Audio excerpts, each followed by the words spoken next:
And we're on. This is the Let's Talk Cheer podcast, and I'm your host, Jason Larkins, where we talk cheer, we talk life, and we talk whatever comes to mind. 5, 6, 7, 8, let's get started. Turn it up, you tuning into Let's Talk Cheer with Jason Larkins. We're talking cheer, we're talking like you know we're always talking. So listen up, you boy, about to go all in. 5, 6, 7, 8, we're on, let's begin.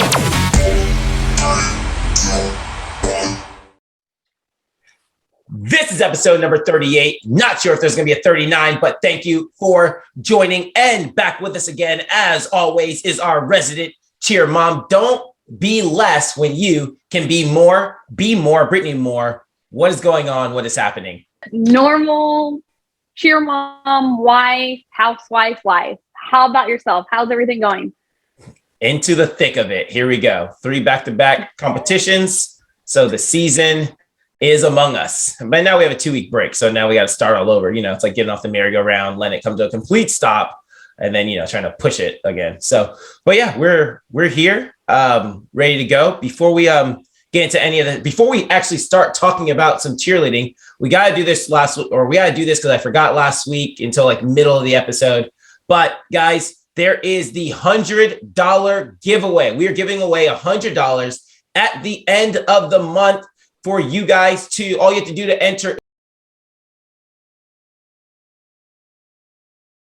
You can enter on Facebook by just sharing it. So share the podcast, take a screenshot of you sharing the podcast, send it to myself, send it to Be More, either on Facebook or Instagram, just to show that you shared it. After that, that enters you in. That's all you have to do. Share the podcast, screenshot it, prove to us that you actually shared it. And if we're, you know, some people share it and then, yeah, I shared it, but I don't see it because we're not friends. So you actually got to send it over to actually enter. Enter on YouTube, like the video, subscribe to the channel, leave a comment.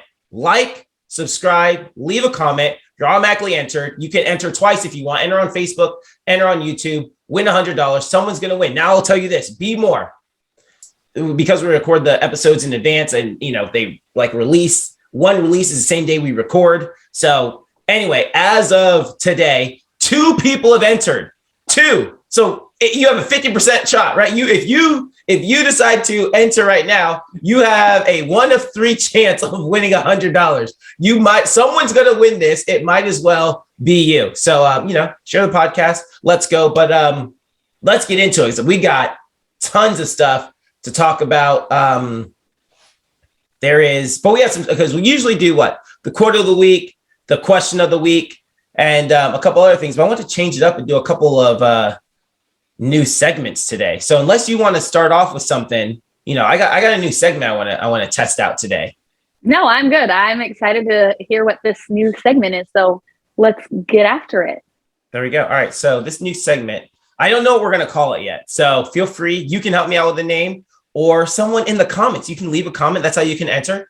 But I'm calling it right. Today it's going to be called like the coach's comment or something like that. And basically, you know, obviously I always talk about different coaches pages that I'm on, and I hear, you know, I just see different comments from coaches or different posts from coaches. And it's not typically me to hop in a comment section. Like I like to read, and I'll read it and go, oh, I have an opinion on that. Oh, I agree with that. No, I disagree with that. And sometimes I'll, you know, make a comment, but typically I don't comment on, you know, everything that I see on Facebook, right? But I figured, you know what? Got the podcast. This might be a good time to it'd be cool if I gave my opinion on those things. You know, I'm hopping in the comment sections without hopping in the comment section. So coach's comment, here we go. I'm going to read it to you. It's pretty lengthy, but then I'll give my opinion on it. So just an opinion. We need a code of points ASAP. Obviously, there would still be subjective categories as well, but there has to be a separation in the difficulty categories. Not all elite elements are equal. Example, a high-to-high, body-to-body TikTok is nowhere near as difficult as a high-to-high full-around TikTok. The teams going above and beyond instead of playing it safe should be rewarded. Also, in the true sense of what's difficult, how you do a skill should matter more. Example, a traditional style full-up should outscore a ruby slipper, even more so when it comes to 1.5 because of speed. There are tons of examples, but I want to hear everyone's thoughts. Well, Patrick Smith, you're about to hear my thoughts right now. It's your lucky day. Do you get any of what just happened, what I just said? The stunts that you're saying, like the pull up and things like that, I do, but down a little bit, like to my like 100% knowledge level of like a back walkover or a back walkover with straight legs, or that's what I kind of took it as. Clearly, it's not the same thing, but like. One kid could do a back walkover, and it's like, yeah, he did a back walkover, but then the next kid next to him can do like a perfect straight leg back walkover. And even though they're both back walkovers, they look totally different. All right. So is that or is that a no? It's it is. You're more talking about the technique side of the score sheet. This post is talking all about the difficulty side of the score sheet. So the first part is talking about the code of points. Okay. So we're just going to break this down and I'll give you my opinion on it, but I want to make sure we're actually speaking the same language before I go off on a rant. So code of points basically means that somewhere in a book somewhere, every skill known to man is listed and it's assigned a difficulty value, right? So a back handspring is worth 1 point, but 2 back handsprings is worth 2 points. And a back handspring step out is worth, 1.5 points. And a back walkover is worth 0.5 point, right? And so every skill is going to have an assigned value. And that way, when you go out there as a team, you already know what your difficulty score is going to be, more or less. So, but they want all the points to be assigned. So this happens a lot. It is actually from gymnastics. So in gymnastics, the routines that the gymnasts do, those routines are already, the difficulty's already been set for those routines. And I don't have an extensive background in gymnastics. I actually have zero background in gymnastics, but I have expansive knowledge of gymnastics and how the scoring works. But this is just kind of what I do now, or I'm kind of guessing, right? But, they have their routines, and those routines are like pre-judged as far as how difficult that routine is going, what difficulty score that routine is going to get. The gymnast goes out there, they compete it. If they compete that same routine that they have on paper, then the judge's job is basically just to judge the execution of it. So like you said, a nice straight leg back walkover versus just a back walkover, right? And so there is a little bit of a groundswell, a little bit of a push. There is a grassroots movement from some that want a code of points where we know exactly how much difficulty a team will get before they take the floor. And that way, it's equal, right? And I know a big proponent of code of points is a very loyal listener. So shout out to Shay Crawford. So I'm going to give Shay and Patrick my opinion on code of points real quick. So does that make sense so far, that the code of points? Yeah. There we go. All right, yeah. Perfect.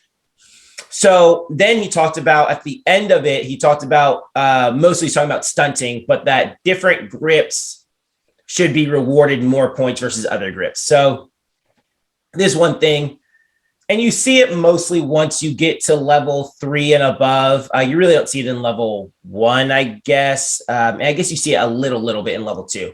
But there's different ways, and it's mostly twisting skills, the full up, right? So there's a full up, and there is the traditional way to do a full up. And, the main base grabs and they twist, the flyer goes, she does a 360 degree spin. She lands back to the front. And at one point during the stunt, the only person gripping onto the flyer is the main base, right? The back spot eventually lets go. The secondary base eventually lets go. And then they all have to re-catch once it lands back to the front. Now, there are other grips that people use to, help out the full up, right? And so for years, it's been argued that and there's the ruby slipper, and then there's a half in, half out, where you use a half up grip and then the bases walk half of a turn to create the full up. And there's a couple other just different grips out there where you can create, a full up without having to do it the traditional way, right? And so one is obviously harder than the other, but there's nothing in the rules or in the scoring or anything that says that for sure, if you use a traditional grip, this will score you higher versus using the other grip. So that's what he's talking about. There are different grips out there that you can use. Some people call them cheater grips. Some people call them, progressional grips. But there are other grips that you can use out there that can help you, get the same stunt without having to do it the most difficult way, right? So he's saying that, those things should be scored differently, right? Anyway, so are we on the same page right now? Yes. Be more. You represent all of the cheer moms in the nation right now. So when you say yes, I have to take it that every mom in the world goes, I understand as well. Thank you, Be More. We are ready to move on as cheer moms. I do. I totally get what you're saying. I 100% do. I'm just thinking so usually when we record, nobody's at home, and now my kids are here and the doorbell rang.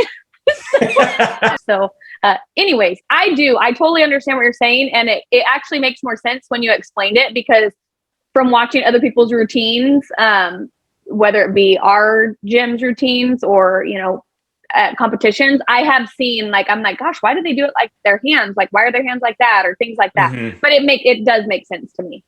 There we go. All right. So let me give you my opinion on code of points. And code of points makes sense in theory. I think it will be very hard to implement. And I will give you my reasons why I think it's hard to implement. And then I expect a text message or a phone call from Shay. But Shay, you can just leave in the comments, help the algorithm out a little bit, and let's keep this thing going. But and Patrick, if you want to comment too, I don't really know Patrick personally, but I've seen him he posts a lot. But you can hop in the comments as well and tell me I'm full of it, right? But here's what I think it's hard to actually implement is gymnastics is, it's one athlete and they go, okay, this athlete did a round off hamstring tuck, and that's going to get a certain score. And it's really easy to compare her or his round off hamstring tuck to this other person's either round off hamstring tuck or round off hamstring layout, round off hamstring full or whatever, or round off back hamstring, whatever the other skill is. This one athlete did this skill and they did this skill and they did this skill versus these three skills that this athlete did. I think the biggest problem we run into in cheerleading is that it's not going to be, and it's really hard to make it apples to apples because we go out there with multiple team athletes on the floor, right? And my team size can be different from your team size, and we can use percentages. I get that, 50% of my team did this versus, 75% of your team, whatever the case may be.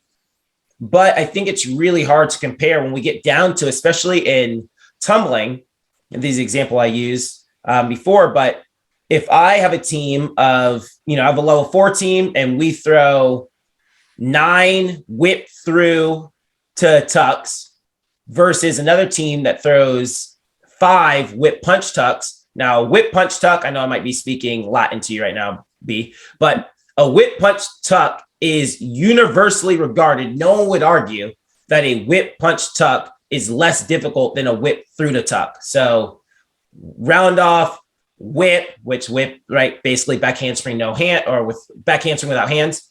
Round off, whip, and then immediately into a tuck. Everyone knows that is a harder skill than round off, whip, back handspring, tuck. But the question is, what do you do when this team has 5 whip punch tucks and this team has 9 whip through the tucks? At what point does more athletes doing the skill outweigh the sheer difficulty of a whip of the more difficult skill, right? So I think those are the questions that we have to answer, because I'm not sure how the votes would split on that. I think you'd have a very mixed bag as far as what is more difficult, 5 whip punch tucks or 9 whip through the tucks, where when we don't have to play with numbers, universally everyone would say whip punch tuck is definitely harder, no doubt about it, than whip through the tuck. And we can do that all day long, play with those different numbers. And so my big question is for code of points is, it works. I understand what we're trying to get to, but I don't know how we implement it practically for real to say that we're going to be able to compare apples to apples, because I feel like we're always going to be comparing apples to oranges when it comes to that. Not to mention, and tumbling, I feel like it'd be easier in tumbling. I could be wrong on that, but stunts are a whole different thing as well, because it's, you can say what skills you're doing, but it doesn't mean you're doing the same. Where was the team last year? Shout out to, what team is it? Spirit Athletics. So Spirit Athletics last year, they did their J3, maybe their senior 3. I can't remember which team it was, but they did an express up to stretch, right? They switched their feet up to stretch at the prep level. And as soon as they caught it, they did an immediate full around. It was great. I was like, whoa, it blew my mind. Every level 3 team does an express up to prep, and every level 3 team does a full up to prep. Everyone across the board, they all do it. Youth Black's doing one this year, Senior Black's doing one, and they've done it for the last however many years. Express up and a full up. But what Spirit Athletics did is that they reduced the counts. They did it in one like sequence. They expressed up, as soon as they caught it, they dipped. And that's obviously way harder. Although it's the same 2 skills, it's obviously way harder to do it with that immediate shared dip than to do it, to do one, clean, come down, set, wait 5 beats, and then do one again, right? And so I think the code of points, it gets murky, because how do we compare? Now, how do we compare those 2 stunts versus this team's 2? Because they're the same stunts, and that's what you hear. They're the same stunts, but obviously one is significantly harder than the other. So that's my that's my argument against. I want to say, again, I'm not against code of points. I just think it'll be difficult to implement. And I think we have to answer those questions first before we, decide that we can move forward with it. Because I think it's just hard to get that. And I'm not saying we have a perfect system now, but I think code of points will be difficult to implement until we answer those questions. So no, I mean, it's good to know. But when you were just talking, I was just sitting there thinking, I haven't seen I don't when I watch a team, oh, wow, that was cool. Or, oh, that's good. Or, oh, what the heck are they doing? Or, there's a lot of things that run through my mind. But when I watch a team, I don't have sitting next to me explaining to me what these stunts are. Mm-hmm. So it would for me, it'd be cool.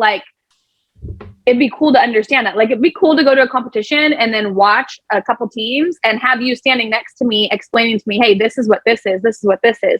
Because I'm I mean, okay, cool, right now, but I think, I think it's pretty cool. I understand what you're saying about it be it's hard to implement it.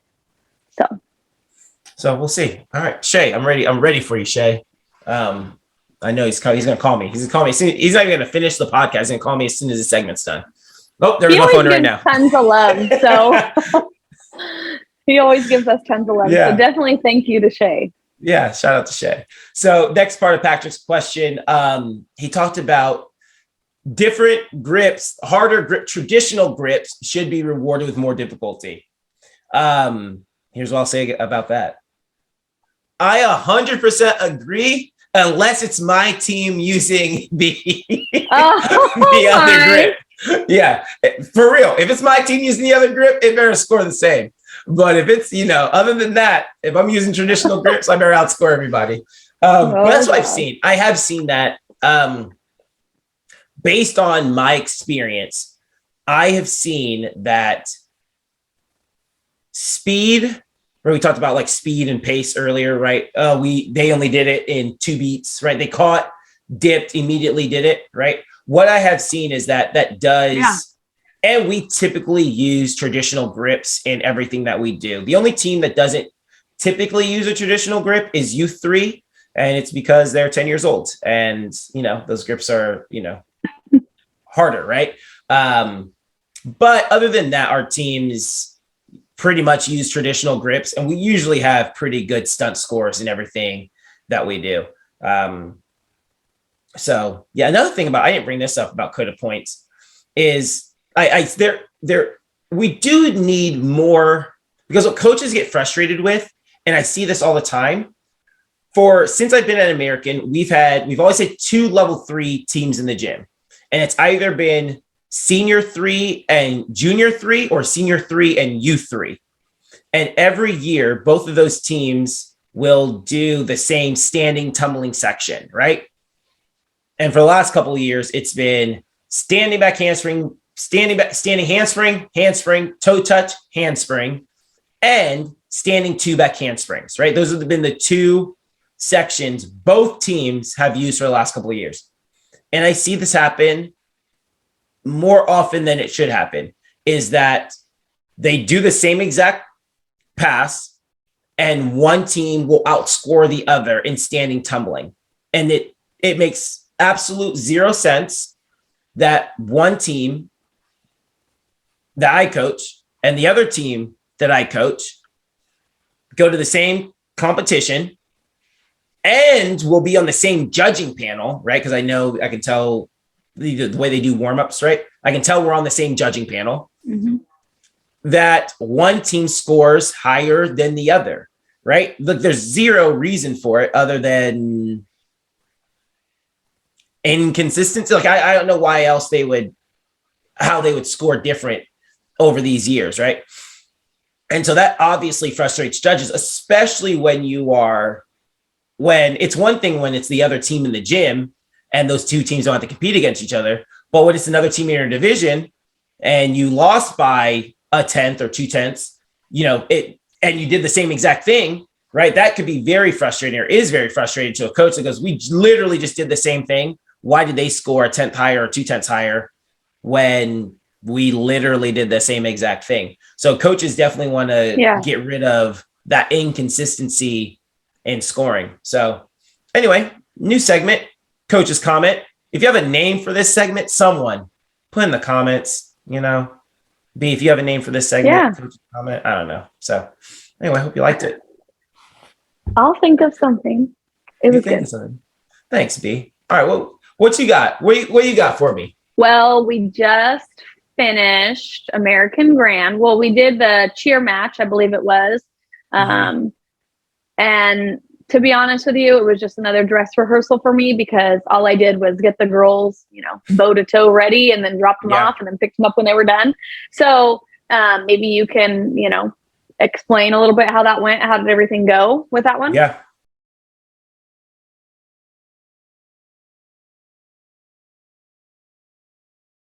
Cheer match was great. And from what I've heard from everyone, they've all said the feedback is great that you get from cheer match. They have great feedback. It's, bar none. They're really, really detailed on the feedback that they give you. Awesome.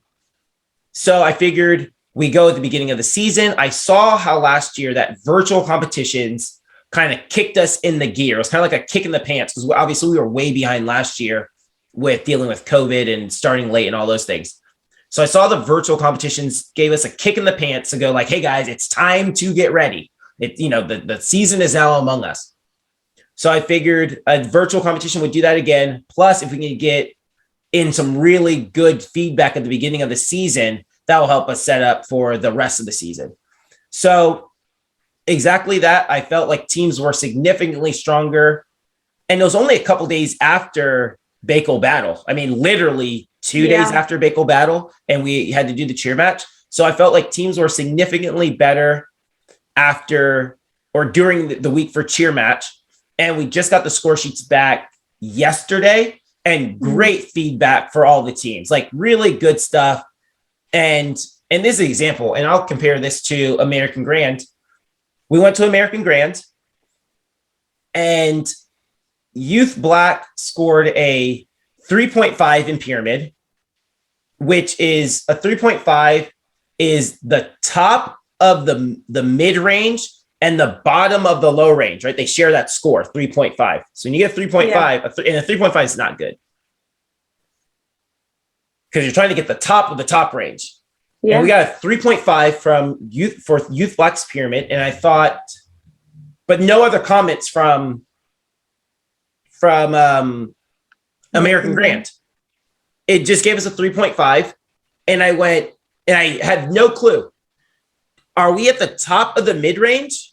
Like, am I missing some requirements Like, am I missing a requirement in the pyramid that's causing us not to score higher in the high range? Or do they just think the pyramid is so basic that it's the bottom of the high range, right? Am I saying that right? Yeah. Okay. Top of the mid range, bottom of the high range. Anyway, so get this 3.5 and literally no comments about, hey, we'd like to see more of this, or you're missing an element that's why you're here. Because sometimes you'll get that, right? You're missing an element. That's why you're not at this score. But literally nothing. We got our score sheets back yesterday from cheer match. And again, they got a 3.5, but it also came with a paragraph of what was wrong with the pyramid.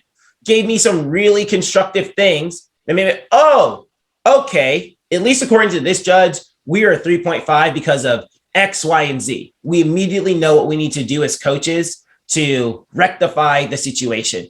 So I really liked the feedback that cheer match gave, because it was really, really constructive. I mean, they gave on every category that there is: jumps, standing tumbling, running tumbling, both difficulty and execution as far as what was missing. Overall routine, overall impression, routine composition, overall impression. So some really good stuff. Obviously, those yesterdays haven't studied them, and we're going on Christmas break right now. So I'll use the next couple of weeks to actually dissect those things and figure out what we need to do to come back. But some really good feedback from cheer match. So I was really impressed, and I really like, it's a good combination of the varsity virtuals and the Spirit Networks virtuals, because we only had the two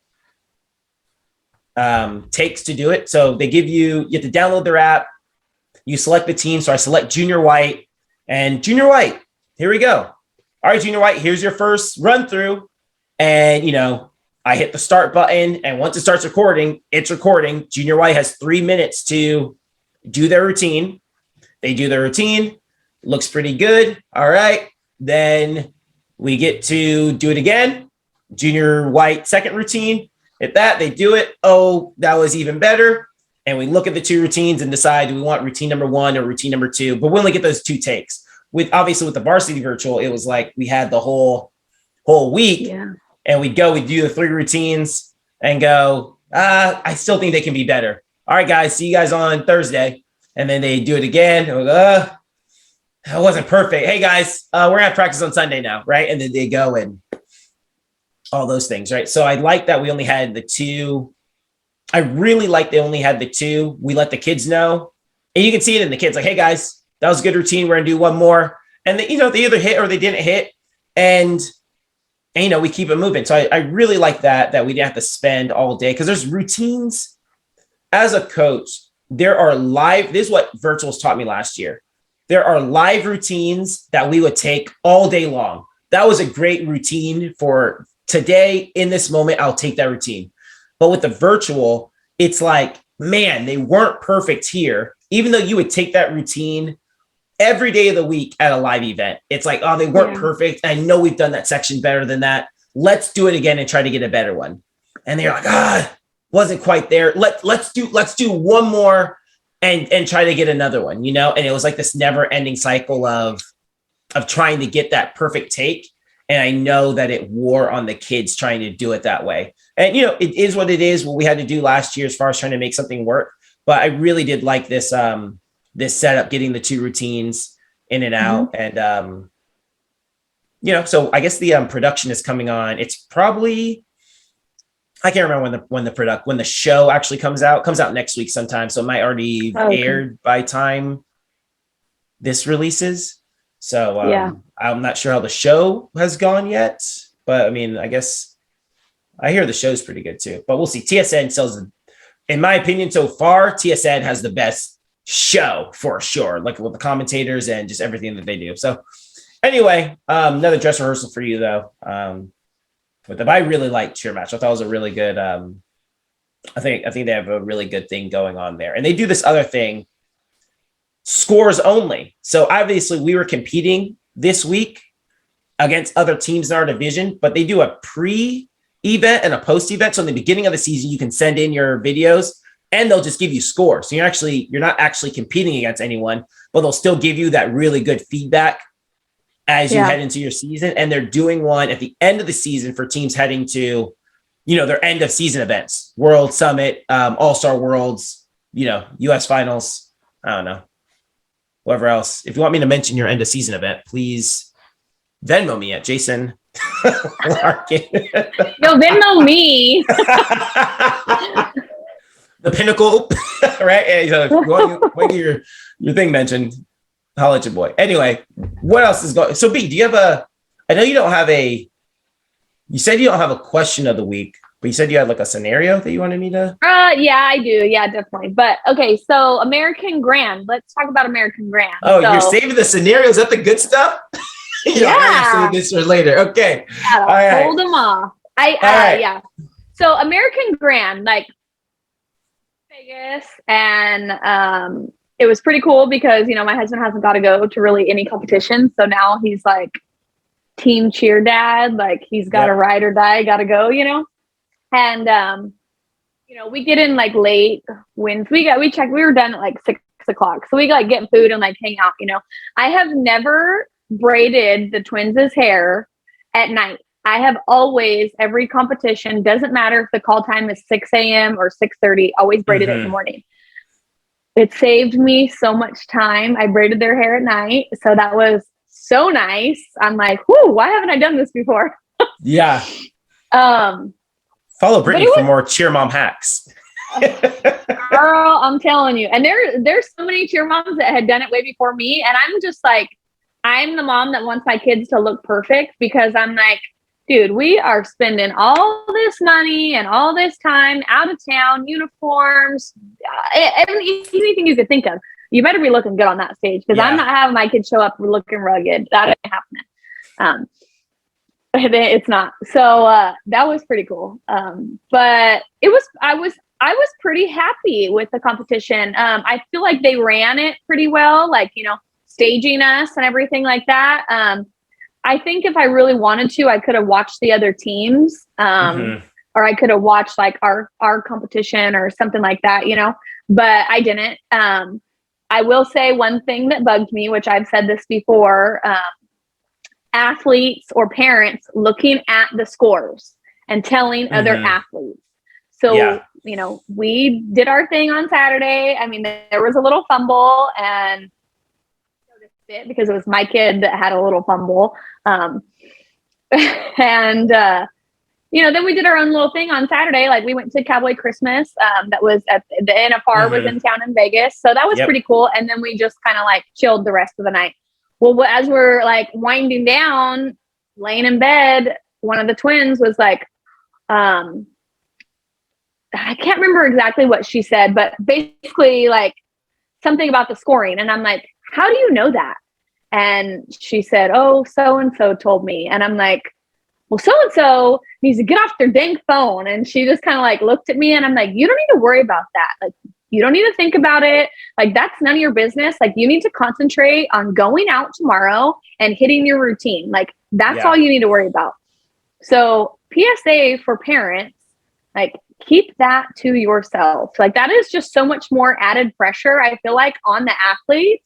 And I feel like it's going to make them mess up if they have so much pressure on them, Yeah, no, for sure. And it's, again, here we are, comp season. So I feel like we're going to be talking about scores and score sheets all year now that we're here.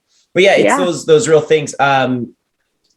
Jay Red was losing by 4/10 after day one, and I could just tell when they came in the next morning that they had obviously seen the scores and they're just like, right? They just all sad. And I'm like sitting there and, I don't like talking about scores, whether we're winning or losing at competitions. So hard part nowadays is that it's on varsity TV now. And so everything, before they only used to do certain competitions, only the big events that they would do that would be online. So we had to worry about it at Spirit Sports. And then obviously at NCA, we would go to the summit. But other than that, our competitions, even the varsity ones, not all of them were posted online, would be featured on varsity TV that weekend. So we wouldn't have to worry about the scores. It was up to us to tell the athletes what place they're in, right?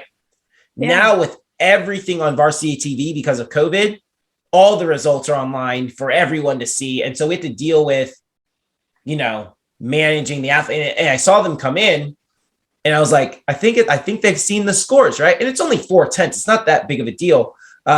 Especially, and I'll do the quick math for you. 25-75, right? 25% of 4/10 is 1/10. So that means when we go head to head on day 2, that means they only have a 1/10 edge on us that day. So if we can beat them by 2/10 on day 2, that means we win the competition, right? So it's not that big of a deal when you're down 4/10 after day 1, right? But you go 4/10, like, oh my gosh, 4/10, we're losing. You have to deal with that as athletes. So you have to deal with, the emotions of the athletes when, they know the scores, and the same thing when they're winning and all those things, right? But yeah, so happens. I think I'm going to send, I always forget how to coach the first part of the season. I forget there's things that we talk about that I haven't talked about yet because I just expect everyone to know it. But I haven't talked to the parents about, hey guys, don't harp on the scores, but it's just inevitable that the parents and the athletes all find out because it's out there, Yeah, definitely. I don't know. I think my daughters, they have phones and, we've talked about, me and you before, the apps that they have and that I monitor, we've talked about those type of things, but as of my knowledge right now, I don't think that they know how to do that. So I just feel like if you're a parent and your kid doesn't know how to do that, don't tell your kid. It's just it comes down to 2 things for me. If they're behind, they're going to be down on themselves and they're going to have so much stress on themselves that they have to perform fabulous the next day. And if they're ahead, they're going to get cocky and they're going to think that they're too cool for school and they're not going to do as well. So either way, it's just so much pressure. The third one you forgot, they feel like they can't, they're down and they feel like they can't come back. So they go, well, why are we even going to go out there? Right? We're down by this many. Why should we even go out there today, coach? We're going to lose anyway. Right. So that's the other thing you battle with athletes knowing the score. So it's better, in my opinion, it's better for the athletes to focus on their routine and go out there and hit the very best routine they can and live with the results versus, the athletes, knowing what the score is and then trying to, they're way up here, way down here, whatever the case may be. But it's hard. It's increasingly gotten harder to keep the scores away from the athletes at 2-day events now that it's posted everywhere. So, I guess as a coach, it is a new, even though I'd rather just leave them in the dark. It is something that we have to manage as coaches, their emotions as far as where they're sitting at, where their placements are. But I still don't go over scores with the kids. I was like, J-Red, I think you guys know the scores. I had to, talk to them about everything. But I still don't think it's great to actually go over the scores on day 2. But anyway. Yeah. So, there goes a little rush. I will say last thing about American Grand for me, I did notice a big difference in my daughter's attitude and happiness. They were so happy to be at an in-person competition. I mean, and some teams got to, across the United States, got to experience real things last year. And we only got to experience one real thing. And that was when we had to travel across the United States. So, only having to take a 4-hour drive to Las Vegas, they loved it. They weren't grumpy in the morning. They were excited.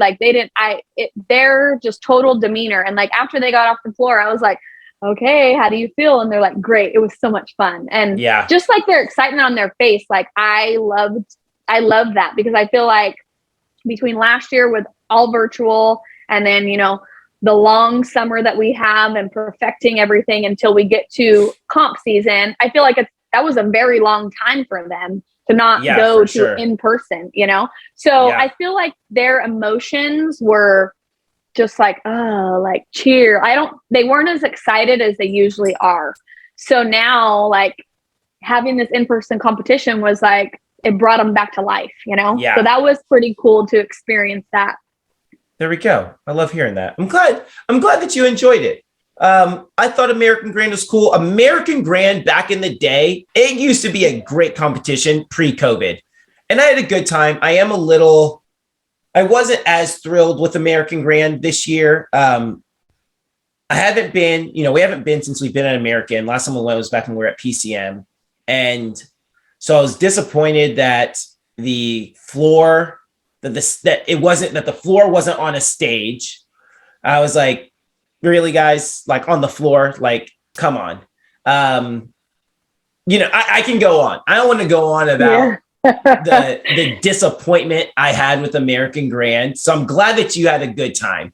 American Grand, honestly, used to be a 10 for me. It was a great event. It used to be a 10. And this past weekend, I don't know. It's not getting a 10. So they can definitely step up their game a little bit. Yeah, I was disappointed with a few things from American Grand, for sure. I really was. Because I was like, guys, we're going to American Grand this year. You guys are going to be it's going to be great. Like we used to go all the time at PCM. It's a great event. Blah, blah. Let's go. And there were just things I was disappointed with American Grand this year. And I feel that if I bring any of those up, their excuse is going to be, oh, it's COVID. Like COVID's the reason why we weren't able to do that. Okay, I guess. So, COVID is the reason why we're able to do this. I got you. So, but I feel, I don't know. I wasn't as impressed with Grand this year as I used to love the event. So, it wasn't as well. They can't blame COVID forever. So there's always next year or the year after that. I want one of those jackets. So those jackets are legit. Can I do my little input on the schedule? Can we please go back next year? Just for the jacket? Yeah, just for the jacket. Yeah, I'll give you one of mine. Yeah, you got it. I wouldn't fit into the twins anyway. So, all right. So you want to get into like the little like quote / scenario of the week? Not yet, because we're talking about American Grand. So I want to bring up one more thing. New segment, B more new segment. Drum roll, please. Warm up room champs. This is the best team I saw in the warm-ups. Just someone I want to give a shout out to from this past weekend at American Grand. So warm-up room champs is usually like a derogatory, like kind of, it's what coaches say, like, oh yeah, they were the warm-up room champs. Like they look great in the warm-up room, but they looked awful like on the floor. Like, hey, how did they do? Oh, they're the warm-up room champs. Like, oh, so they bombed is what you're saying. Yeah.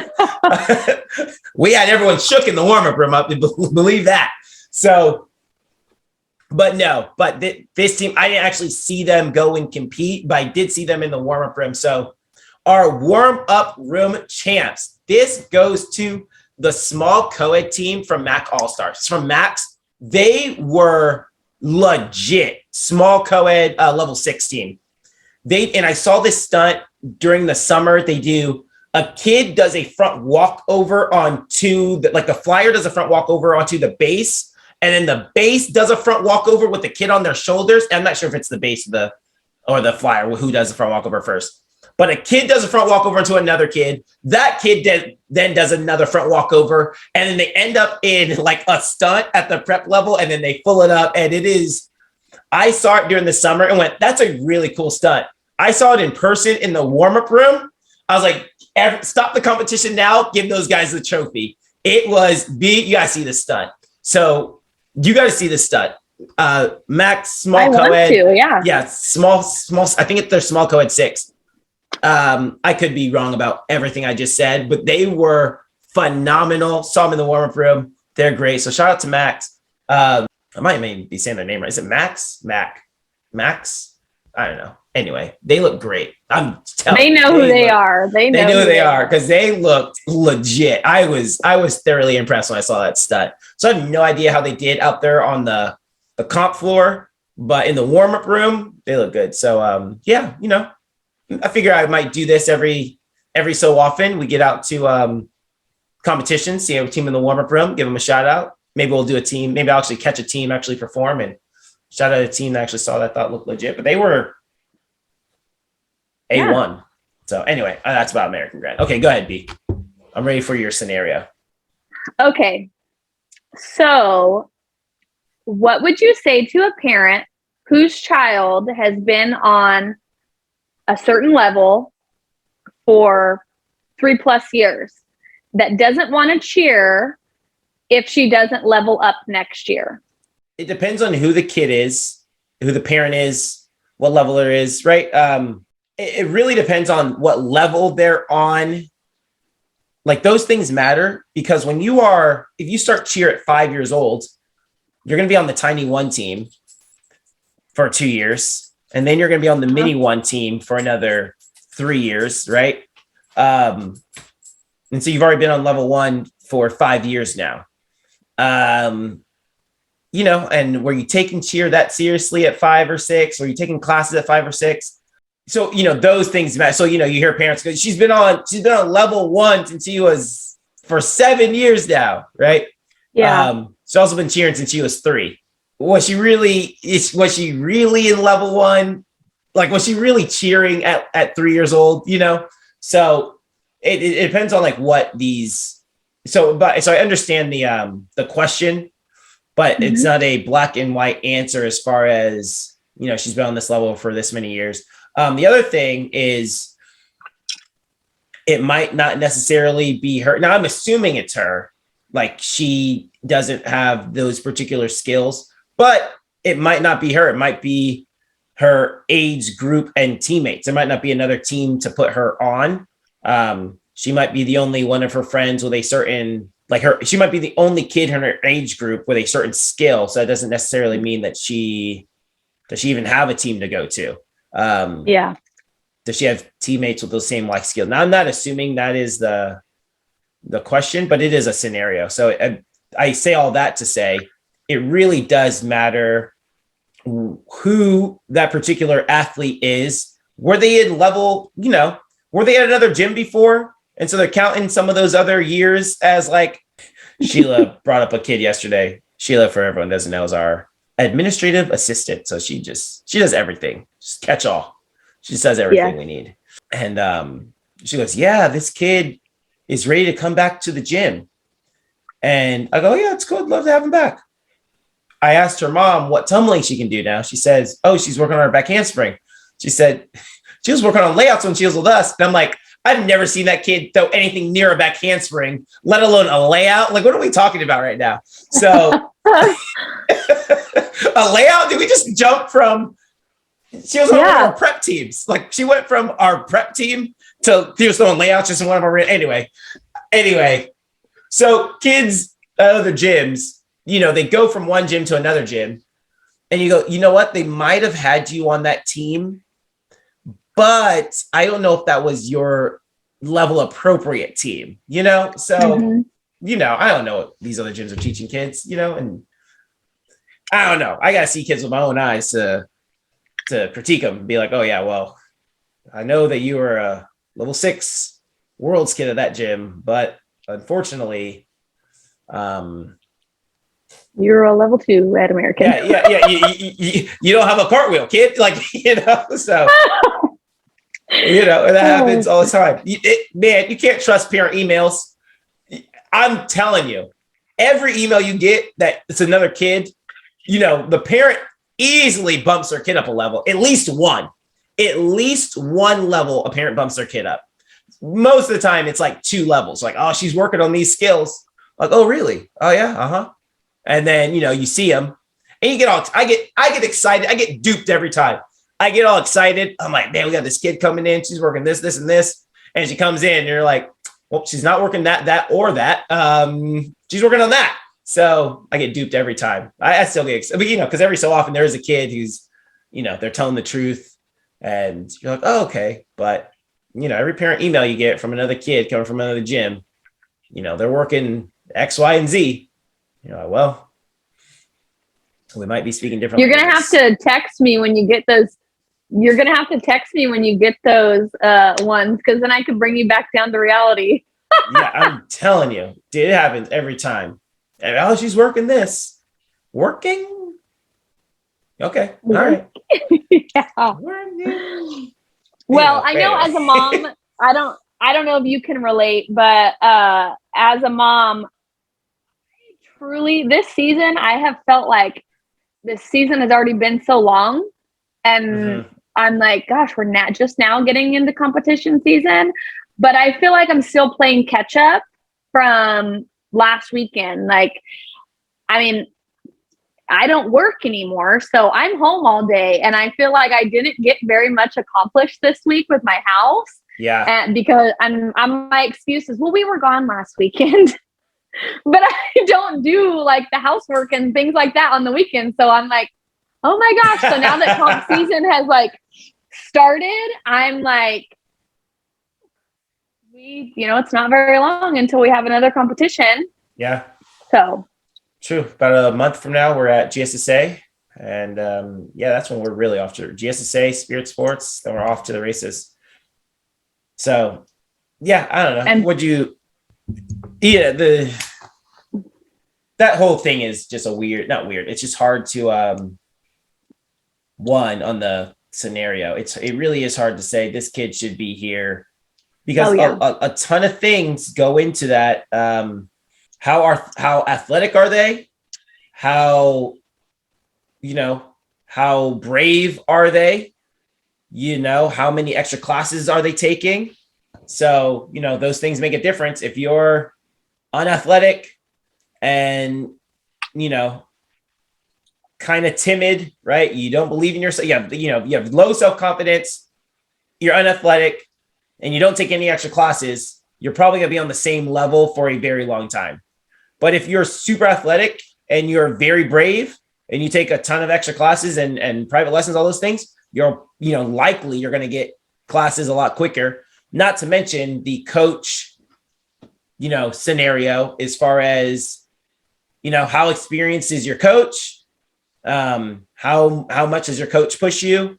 How much do you connect with your coach? Like, is your coach's natural coaching language your natural learning language, right? So those two things will play a big factor, because if your coach is speaking a different language than the athlete, then that's going to delay, a skill, right? And especially if the coach doesn't want to change their coaching language to match the athlete's, learning language, that will delay an athlete's growth. Unfortunately, right? So, and we're busy, and I feel like we should start competing earlier, but I like competing late. I actually think what we're going to do is get choreography earlier next year. Well, good to know. Yeah. So you got anything else, B? I don't have anything else. I mean, I'm just excited to be going into the competition season for in-person comps, even though, like, if you're a cheer mom, I mean, I don't know what it's like to be a cheer coach on, game day basically, but I feel like the cheer moms are just the good ones anyways. I mean, there are good and bad cheer moms, but I think they're just, we're just as like, rushed and, got a million things going on, I feel like, as the cheer coaches. So it's so cool to see. I think one thing that we definitely agree on is it's so cool to see all of the athletes' hard work, the parents' hard work of getting them to practices, and the coaches' hard work of coaching these athletes. It's so cool to see like the final product. And I think just in person makes it even better. So I'm just excited for in-person competitions. Like, there's no greater feeling than that. For sure. A great feeling, real quick. If anyone's listening on the podcast, any event producers, we need to do some option A events. Option A events. I want crowds back in the arenas. Option B is what we did last week, right? Where they cattle you guys in. You stand in line, and then they shuffle you to the front, and then they whisk you out, right? We want good old fashioned. Shout out to Jams, who did a good old fashioned option A at the Baco battle. That was great. So I want some option A, So I don't know. I guess we might be wrapping it up, B. I think we are. We're getting into the holidays, so that'll be exciting. I mean, for everybody to spend time with their families, and my kids are out of school for 2 weeks, so have fun. Geez Louise, what am I gonna do? Maybe I could bring them to your house, and you could babysit them or something. No, you're bringing them to our house. No babysit Joey. Oh, and the crazy thing is they would love that. Yeah. So, but yeah. Other than that, I'm good. I don't have anything.